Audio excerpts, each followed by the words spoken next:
오늘은 8월 둘째 주면서 이번 주 토요일 8.15 광복을 기념하는 주일을 맞습니다. 오늘 출애굽기 6장 2절 이하의 말씀을 봉독해 올렸고 7절 말씀에 나는 너희의 하나님이 되리니 하는 말씀이 기록이 됩니다. 오늘 하나님께서 오늘 우리들에게 어떤 하나님이 되시는가, 어떤 하나님이 되시는가, 오늘 주시는 말씀을 통해서 들려주시는 메시지를 우리가 함께 들을 수 있게 되는데요. 5절 말씀 보면 이제 애굽 사람이 종으로 삼은 이스라엘 자손의 신음소리를 내가 듣고 나의 언약을 기억하였다. 말씀이 기록이 됩니다. 하나님께서 하나님이 택한 백성, 이스라엘 백성들의 울부짖는 그 신음소리를 친히 들으셨다. 그리고 저들과 언약을 맺은 그 약속을, 내가 너희에게 가나안을 주겠다 한 그 약속을 기억하셨다는 겁니다. 여기 신음이라고 하는 말이 나오는데, 신음이라고 하는 말은 히브리어로 네아카라고 되어 있고요, 문자적인 뜻은 심한 고통, 억압 속에서 울부짖음, 깊은 탄식이라고 그렇게 되어 있습니다. 하나님 앞에 그런 심한 고통, 억압 가운데서 이 백성들이 울부짖고 심한 탄식을 쏟아낸 거예요. 이 전장의 말씀 보면 하나님께서 이스라엘을 구원해 내시려고 바로에게 모세를 보냅니다. 모세가 출애굽기 5장 1절 말씀 보면 이렇게 기록이 되죠. 그 후에 모세와 아론이 바로에게 가서 이르되 이스라엘의 하나님 여호와께서 이렇게 말씀하시기를 내 백성을 보내라. 그러면 그들이 광야에서 내 앞에 절기를 지킬 것이니라 하셨나이다. 하나님 말씀을 모세가 전합니다. 그런데 그때 그 말을 들은 바로가 화를 내면서 이렇게 외치죠. 2절 말씀, 바로가 이르되 여호와가 누구이기에 내가 그의 목소리를 듣고 이스라엘을 보내겠느냐. 나는 여호와를 알지 못하니 이스라엘을 보내지 아니할 것이다 이야기를 하죠. 그리고 그때부터 뒤에 이어지는 말씀 보면 그 백성의 감독들과 기록원들에게 명령을 내려서 이스라엘 백성들에게 벽돌을 만들 재료, 짚을 주지 말고 저들이 직접 짚을 구해서 벽돌을 만들게 하라 하고 명을 내립니다. 이스라엘 백성들의 노동을 더 무겁게 하고 수고롭게 하라고 그렇게 명을 한 거예요. 그렇게 명하면서 벽돌을 굽는 그 벽돌의 숫자는 예전과 똑같이 하라. 말할 수 없는 고통의 자리로 이스라엘 백성들이 가게 되는 겁니다. 그때 모세가 하나님께 나아가서 항의를 합니다. 5장 22절의 말씀이 모세가 여호와께 돌아와서 아뢰되 주여 어찌하여 이 백성이 학대를 당하게 하셨나이까? 어찌하여 나를 보내셨나이까? 하고 이야기를 해요. 여러분, 그때부터 백성들의 신음소리가 커지기 시작하는 거예요. 커지기 시작해서 하나님의 귀에 상달이 되는 겁니다. 그리고 비로소 하나님께서 그 역사 속에 개입을 하시게 돼요. 구원의 역사를 하나님이 펼쳐 나가시는 겁니다. 여러분, 오늘 우리가 어렵고 힘든 상황을 만났을 때 그래서 우리 신음소리가 하나님께 상달되어야 할 줄로 믿으시기를 바랍니다. 우리 신음소리가 무엇입니까? 우리 신음소리는 바로 기도와 간구예요. 기도와 간구를 하나님 앞에 올릴 수 있어야 돼요. 시편에서 다윗은 주여 어느 때까지니까 정녕 나를 버리셨나이까. 하나님 앞에 신음하며 부르짖어 기도 간구합니다. 그런 다윗의 기도를 들으시고 하나님께서 위경에서 건져 구원해 내주시는 거예요. 여러분, 성도는 기도하고 간구하는 삶을 잃지 말아야 할 줄로 믿으시기를 바랍니다.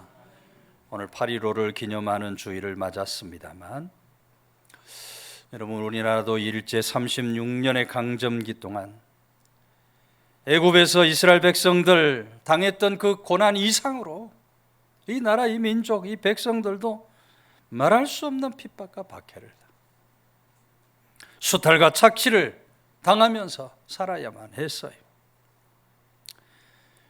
이 전 세계에서 여러분, 일본처럼 점령국들의 백성들을 괴롭히고 핍박 박해한 나라가 아마 없을 겁니다.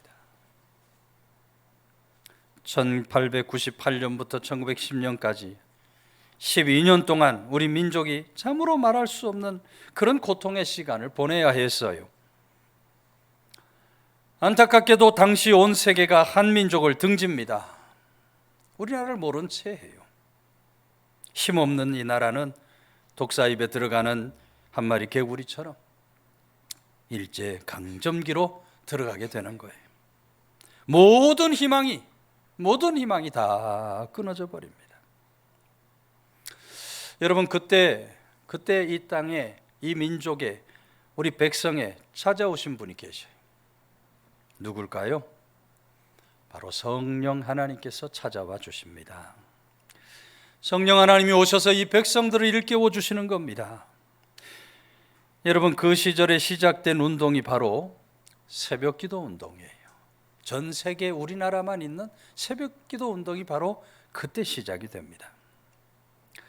이 새벽기도 운동은 선교사님들이 가르쳐주고 시작한 운동이 아닙니다. 성령 하나님께서 우리 백성들에게, 우리 믿음의 사람들에게 친히 가르쳐 주신 운동이에요. 1989년 황해도 수안 사경에 처음 새벽에 모여서 기도하고 찬송하고 말씀을 들어요. 1904년 평양 장대현교회 사경회에서도 새벽 기도회를 드립니다. 그리고 우리 교회가 창립되었던 1907년 한국의 평양 대부흥운동이 일어날 때 장대현교회 길선주 장로님께서 새벽 기도회를 전국 교회의 기도운동으로 주창을 합니다. 대한민국의 모든 교회가 새벽 기도를 깨워야 한다. 그때부터 여러분, 본격적인 새벽 기도회가 이 땅에 시작이 되는 거예요. 참으로 민족이 암울하고 절망적인 터널로 빠져갈 때 기도만이 이 백성의 희망이 되었던 거예요. 여러분, 바로 이 새벽 기도가 일제 감정기에 우리나라, 우리 민족, 우리 백성을 지켜준 줄로 믿으시기를 바랍니다. 새벽 기도 운동이 애국 운동이 되어서 3.1 만세 운동에서부터 8.15 해방까지 계속해서 새벽 기도 운동이 이어집니다. 이 기도 운동이 한민족 100만 구령 운동으로 이어지면서 가장 고통스러울 때 가장 힘찬 전도의 역사를 만들어내는 거예요. 8.15 해방 당시 여러분, 기독교의 숫자는 전체 숫자에 비해서 미미한 소수에 불과했어요. 그러나 저들이 새벽마다 하나님 앞에 나가서 울부짖으며 신음을 토해낼 때 하나님께서 그 울부짖는 신음을 들으셨고 8.15 해방의 응답을 허락해 주신 겁니다. 이사야 50장 15절 환난 날에 나를 부르라. 내가 그 너를 건지고 내가 너를 영화롭게 하리라. 예레미야 33장 3절 환난 날에 너는 나를 부르라. 내가 내게 응답하겠고 내가 알지 못하는 크고 비밀한 일을 내게 보이리라. 여러분, 기도하고 간구하는 부르짖음 하나님이 들으시고 구원의 놀라우신 역사를 베풀어 주신 줄로 믿으시기를 바랍니다. 오늘도 여러분, 하나님은 믿음의 백성들의 신음소리를 들으시는 하나님, 믿음의 백성들 부르짖는 기도를 들으시고 응답해 주시는 하나님. 오늘 내 개인의 문제가 있다면 여러분, 하나님께 나아가 부르짖어 기도 간구해야 돼요. 우리 신음소리가 하나님께 들리도록 해야 돼요. 우리 가정에 문제가 있다면 하나님 앞에 나가서 부르짖어 기도 간구해야 돼요. 우리 가정의 신음소리가 하나님께 들리도록 해야 돼요. 우리 교회의 문제도, 이 나라 민족의 문제도 날마다 우리 하나님 앞에 가지고 나가서 부르짖어 기도하고 간구하며 신음소리를 들을 수 있게 해야 돼요. 무엇보다 여러분, 일제감정기 새벽기도 정신을 우리가 회복해서 날마다 새벽을 깨우고 말씀과 기도로 무장하며 살아가는 사람, 오늘도 주시는 하나님의 은혜, 축복, 응답, 역사 가운데 살아가는 성도들이 다 되시기를 주의 이름으로 축원해 드립니다. 7절 말씀은 너희를 내 백성으로 삼고 나는 너희의 하나님이 되리니 나는 애굽 사람의 무거운 짐 밑에서 너희를 빼낸 너희 하나님 여호와인 줄 너희가 알리라 그랬어요. 여러분, 이 말씀에서 하나님께서 출애굽을 시켜주신 이유와 목적을 아주 분명하게 말씀해 주십니다. 하나님께서 이스라엘 백성에게 해방을 주신 그 이유와 목적은 두 가지예요. 하나는 이스라엘을 여호와 하나님의 백성으로 삼기 위함이다. 또 다른 하나는 나는 너희 하나님이 되심을 알게 하려 함이다 라고 말씀하고 있어요. 다시 말해서 여호와 하나님께서 이스라엘을 애굽 사람들의 무거운 짐 밑에서 건져낸 하나님이심을 알게 하려 함이라고 말씀하고, 여러분, 이스라엘 백성들 애굽의 비참한 노예 신세였잖아요. 애굽에서 종살이하는 그런 상태에 놓여 있었던 존재들인데, 그런 사람들 하나님께서 택한 백성으로, 하나님의 택한 백성으로 엄청난 신분 상승을 허락해 주신 겁니다. 여러분, 이스라엘의 하나님은 오늘 우리들의 하나님이 되시는 줄로 믿으시기를 바랍니다. 오늘 우리들의 여호와 하나님도 되시는 거예요. 우리의 아빠, 아버지가 되십니다. 로마서 8장 14, 15절에서 무릇 하나님의 영으로 인도하심을 받은 사람은 하나님의 아들이라. 너희는 다시 무서워하는 종의 영을 받지 아니하고 양자의 영을 받았으므로 우리가 아빠, 아버지라고 부르짖느니라. 여러분, 양자는 부모 될 사람이 양자 삼아 주어야 양자가 됩니다. 내가 저 부잣집의 양자가 되고 싶은데 그렇게 해서 양자가 될 수 있습니까? 없습니까? 그렇게 될 수가 없어요. 양자를 삼으려고 하는 사람이 선택해 줘야, 불러줘야, 그래야 양자가 될 수가 있어요. 하나님의 양자됨도 하나님의 자녀됨도 마찬가지예요. 하나님께서 우리를 하나님의 자녀로 삼아 주셔야만 우리가 하나님의 양자가 될 수 있어요. 로마서 10장에서 이방인들이 구원받는 것을 창감람나무였던 이스라엘에게 돌감람나무 같은 이방인 우리들이 접붙임을 받은 것으로 말씀을 하고 있어요. 그러므로 우리 주님께서 이 땅에 오시는 재림의 그날까지 이스라엘의 존재가 아주 중요합니다. 이스라엘로 인해서 이방인의 모든 민족들에게까지 구원의 은혜가 이르게 된 거예요. 여러분, 하나님께서 8.15 해방을 주신 것은 바로 이 대한민국 하나님 백성 삼으시고 우리들의 하나님이 되시기 위하여 이 땅에 8.15 해방을 주셨어요. 그러므로 지금 당장의 삶이 어렵고 힘들다고, 이 광야 인생길이 고통스럽다고 원망 불평으로 살면 안 돼요. 광야 인생길이 힘들다고 애굽으로 돌아가려고 해서 안 되는 겁니다. 오늘도 우리들의 삶 속에 낮에는 구름 기둥으로, 밤에는 불 기둥으로 우리를 인도해 가시는 하나님 은혜를 깨닫고 은혜에 감사하며 살아가는 믿음의 사람들이 될 수 있어야 돼요. 여러분, 이 대한민국은 하나님의 복받은 민족이요, 오늘 대한민국 백성들은 하나님의 복받은 백성인 줄로 믿으시기를 바랍니다. 신명기 29장 5절에서 주께서 40년 동안 너희를 인도하여 광야를 통과하게 하였거니와 너희 몸에 옷이 낙지 아니하고 너희 발에 신이 헤어지지 아니했다 그랬어요. 우리나라도 마찬가지예요. 일본에게 정말 모든 것을 다 빼앗겨서 입을 옷도 신을 신발도 없을 지경에 참담한 상황에 놓였지만, 그러나 그런 혹독한 광야에서 이 민족을 지켜주시고 해방의 은총을 주신 것은 하나님께서 우리들의 하나님이 되시고 우리들을 하나님 백성 삼아 주시기 위함이었다. 오늘 우리가 날마다 우리들의 하나님이 되시는 하나님 아버지 앞에 감사, 찬송, 영광을 돌리며 살아야 할 줄로 믿으시기를 바랍니다. 그래서 오늘도 옆에 있는 분 한번 손잡고 인사합시다. 우리들의 하나님 되심에 감사드립시다. 우리들의 하나님 되심에 감사드립시다. 하나님 백성으로 살아가게 된 것, 날마다 감사, 찬송, 영광을 드리며 살아가는 성도들 다 되시기를 주의 이름으로 축원해 드립니다. 마지막 8절에 내가 아브라함과 이삭과 야곱에게 주기로 맹세한 땅으로 너희를 인도하고 그 땅을 너희에게 주어 기업을 삼게 하리라 그랬어요. 여러분, 출애굽은 이스라엘 백성들만을 위한 것이 아닙니다. 이 세상 만민을 향한 하나님의 섭리와 뜻이 담겨져 있어요.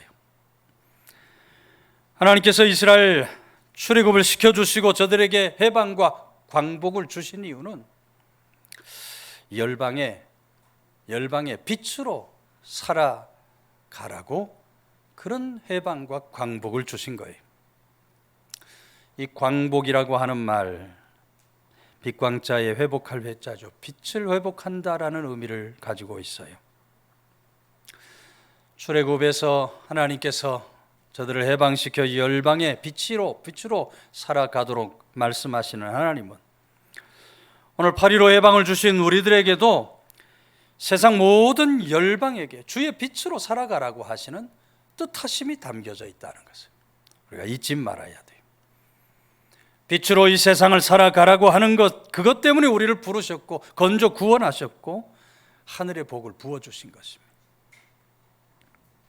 출애굽기 19장 6절에 너희가 내게 대하여 제사장 나라가 되며 거룩한 백성이 되리라. 너는 이 말을 이스라엘 자손에게 구할지어다 했어요.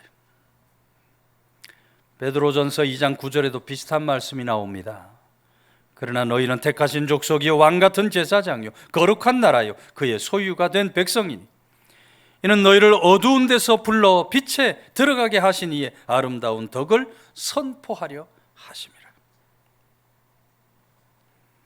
이스라엘 백성들 애굽의 종살이 노예에서 해방시켜 주신 것은 저들로 하여금 제사장의 나라가 되게 하고 거룩한 백성이 돼서 열방의 구원의 빛을 비추게 하기 위함이었다. 안타깝게도 이스라엘 백성들이 이 사명을 감당하지를 못합니다. 이 사명을 감당하지 못해요. 그래서 이후에 나오는 수많은 선지자들을 잡아 죽이고 심지어 하나님의 아들 예수 그리스도까지 잡아 죽이는 그런 죄를 범하게 돼요. 열방의 빛으로서의 사명을 감당하기는커녕 하나님의 종들을 죽이고 하나님 아들까지 죽인 저들에게 하나님께서 혹독한 심판과 시련을 보냅니다. 그래서 이스라엘은 2000년 동안 나라 없는 민족이 되고 이스라엘을 향한 구원이 이방인들에게로 흘러가는 그런 역사가 일어나게 되는 거예요. 여러분, 8.15 해방도 하나님이 거저 주신 것이 아니라는 것을 우리가 잊지 말아야 돼요. 오늘 이 땅에 하나님께서 8.15 해방과 광복을 주신 것은 세계 만방의 제사장 사명, 열방의 빛으로서의 사명을 다 감당하라고 이런 자유와 해방을 허락해 주신 겁니다. 여러분, 안타깝게도 이 사명 온전히 깨닫지 못하고 계속해서 서로 물고 뜯고 싸우다가 결국 6.25라고 하는 비참한 전쟁을 우리가 치러야 했어요. 그러나 6.25 이후에 또다시 성도들의 그 회개와 성도들의 부르짖는 그 신음소리를 들으시고 제2의 해방을 하나님께서 주셔서 오늘의 대한민국을 우리가 세울 수 있었어요. 여러분, 감사한 것은 우리나라가 지금 세계 열방의 빛으로서의 삶을 살아가고 있다는 것입니다. 세계 만방에 복음 전하는 선교 대국이 됐어요. 한국세계선교협의회와 한국선교연구원의 집계 발표한 통계 보면 한국 국적의 장기 선교사님들의 수가 전 세계 171개국에 21,621명이라고 된다고 되어 있어요. 그 중에 단기 선교사님들의 숫자도 516명이 되고 한국 선교단체 파송 타국적 선교사의 수는 986명이 된다고 되어 있어요. 그러니까 지금 이 대한민국, 미국에 이어서 전 세계에서 가장 많은 선교사를 파송하는 파송국의 자리를 계속 유지를 하고 있어요. 전체 장기 선교사님 중에서 50세 이상 연령층이 약 69%를 차지하고 있다 그럽니다. 50세 이상 된 분들이 69% 차지하고 있다는 말이 무슨 얘기입니까? 선교사님들이 한번 선교하러 다른 나라로 나가면 돌아오지 않고 그곳에서 정말 평생을 다 바쳐 선교적 사명, 빛의 사명을 살아가고 있다는 거예요. 여러분, 그렇게 하나님이 주신 8.15 해방의 뜻과 섭리를 온전히 깨닫고 열방의 빛으로 살아가고 있으니 하나님께서 이 나라, 이 민족, 이 백성들에게 놀라운 은혜와 축복을 부어준 줄로 믿으시기를 바랍니다. 6.25 전쟁 이후에 7, 80년 이렇게 부흥성장한 나라가 전 세계 유일무이하게 우리나라밖에 없다.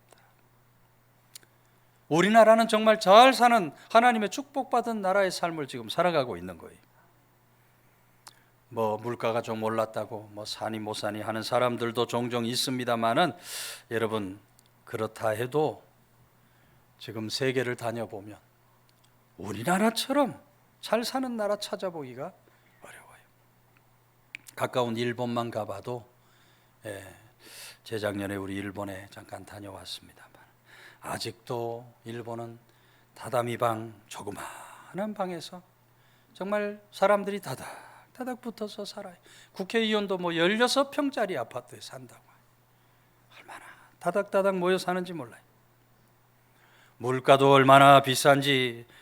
우리 보통 수박 사 먹으면 어떻게 사 먹어요? 마트 가면 다 한 통씩 들고 나오죠? 한 통씩 다 들고 나와 집에서 쪼개서 나눠 먹는데, 여러분, 일본은 그렇게 사 먹는 사람 별로 없어요. 그 수박을 반으로 쪼개고 그걸 또 4분의 1로 쪼개가지고 그걸 싸가지고 그렇게 해서 팔아요. 관광지도 여러분 다녀보면 우리나라 관광지와 일본 관광지 비교할 수 없을 정도로 우리나라가 정말 얼마나 잘 살고 있는지 몰라요. 미국은 여러분 더 심해서, 얼마 전 미국에 다녀온 분들 얘기를 들어보니까 밖에서 외식하기가 무섭다. 밖에서 음식 사 먹기가 너무너무 무서운 거예요. 어디 가서 밥 한 끼 먹으려고 그러면 보통 1인당 한 5만 원 정도, 한 30불, 40불 줘야 나가서 밥 한 끼를 먹으니까 4인 기준으로 먹으면 한 20만 원 있어야 어디 가서 그냥 우리나라로 말하면 순두부찌개 한번 먹고 들어오는데, 거기 팁이 또 20%니까 4만 원을 더 내야 돼요. 팁을. 그러니 한번 나가서 밥 먹기가 너무 힘들다, 그렇게 말하는 것을 들었어요. 여러분, 우리나라가 복받은 나라인 줄로 믿으시기를 바랍니다. 하나님의 축복 속에 살아요. 미국은 지금도 아이들이 저녁에 걸어 다니지를 못해요. 학교를, 자기들 가방을 쥐고 학교를 못 가요. 총기가 자유화되어 있으니까 말이죠. 이 총기 사고가 무서워가지고 밤길을 못 다니고, 우리나라 아이들이 이렇게 아침에 책가방 쥐고 학교 가는 걸 보면 외국 사람들이 깜짝 놀라요. 미국 사람들이 깜짝 놀라요. 어떻게 치안이 이렇게 좋을 수가 있는가. 여러분, 이 복을 잘 지켜나가려면 열방의 빛으로서의 사명을 잘 감당해야 할 줄로 믿으시기를 바랍니다. 우리가 살아가는 이 옥천 땅에서도 성도는 빛으로서의 사명을 잊지 말고 살아야 돼요. 세상 사람들이 고교회 다니는 우리 장로님들, 집사님, 권사님들, 성도들을 바라보면, 이야, 정말 빛이 난다, 이런 소리를 들어야 돼요. 정말 빛된 삶을 살아가는구나, 그런 인정을 받고 그런 칭송을 들을 수 있어야 돼요. 가든지 보내든지 하라. 오늘 수많은 선교사님들 지금 해외 나가 있는데 우리 교회도 여러 선교사님들을 돕고 있습니다만 땅끝까지 복음 전하는 것이 우리의 주어진 사명이기에 끝까지 열방의 빛으로서 복음 전하는 일에 힘쓰는 그런 교회, 그런 성도, 약속하신 하나님 은혜 축복 가운데 든든히 세워진 우리 모두가 다 되시기를 주의 이름으로 축원해 드립니다.